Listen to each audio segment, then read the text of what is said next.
This piece is called That Great Getting Up Morning, and it's one of the most recent pieces I've created. This was created in last summer, summer of 2023. And this is, as you see, this particular version has quotes from two of my favorite writers. One is the poet Robert Hayden, and I guess DuBose Hayward is kind of one of my favorite writers, or at least he's the writer of one of my favorite operas, Porgy and Bess. And this is a line from the beautiful song Summertime. One of these mornings you're going to rise up singing, then you'll spread your wings, you'll take to the sky. And then Robert Hayden, the queer African-American poet, night is an African juju man weaving a wish and a weariness together to make wings. A theme in a lot of my work is the theme of the flying African, that there's a hidden bit of magic and ancestral knowledge that we lost when we came over in the diaspora, when we were forcibly brought here. And there are these moments when we recover that and can fly away. And so I had a Black elder and maybe her daughter, maybe her granddaughter flying away from this place. I found an old photograph of a plantation, and somehow it was taken from, it must be up on a hill because it was before there were helicopters. And so I based this drawing on that plantation, and they're flying away above that. I've used elements of digital collage. I created a font out of different images of the moon, and that became the pattern of the skirt. And if you decode the font, it actually says Kambubiyala Kombubatambe, which are the magic words in a couple of the retellings of the Flying African. These are 21 images from my 1001 Black Men series of portraits that I created between the year 2010 and January of 2017. It was a 6.5-year process of creating portraits of African American men, most of whom right here in Oakland, a disproportionate number of whom were right here in East Oakland. It was just an amazing experience to engage my community as a reporter, as a chronicler, just bearing witness to who African American people in our community are. And the best part is when you do 1,001 drawings and someone says, "Do you have anything that's yellow?" You can go through those drawings and actually find 21 yellow drawings that you really like and put them together. And so that's what I did here.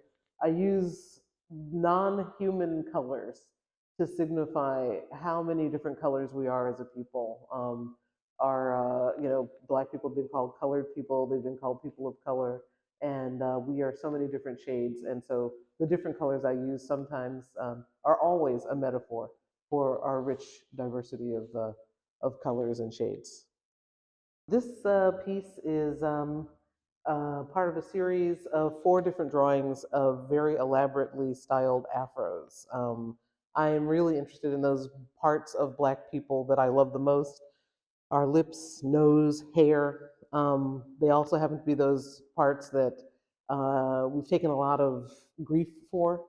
And so I just love to dive in and create drawings that show my love for the complexity of our bodies and our beauty. And so here I decided to make this particular afro. It's a mechanical afro, it's a cyber afro. And it was a lot of fun to kind of dive in and create this kind of robotic afro shape on the head. And I have a QR code on this piece. If you scan the QR code, it takes you to an animated version of this piece with the lights flashing on and off. This is All God's Children Have Wings, and it is once again another piece about the flying African myth. But I also really enjoy science fiction, particularly science fiction by Black women like Octavia Butler and Nnedi Okorafor. So I thought, I'm going to try and create. I was inspired to find some images of some of the oldest tribes, African tribes, communities, and ethnic groups on the planet, and I wanted to make this kind of a giant intergalactic kind of mother goddess holding the earth in her hand. And this I love because the title is right here, and it's kind of long. Hollis and Ray Dressed to Impress at Oakland Pride 2017.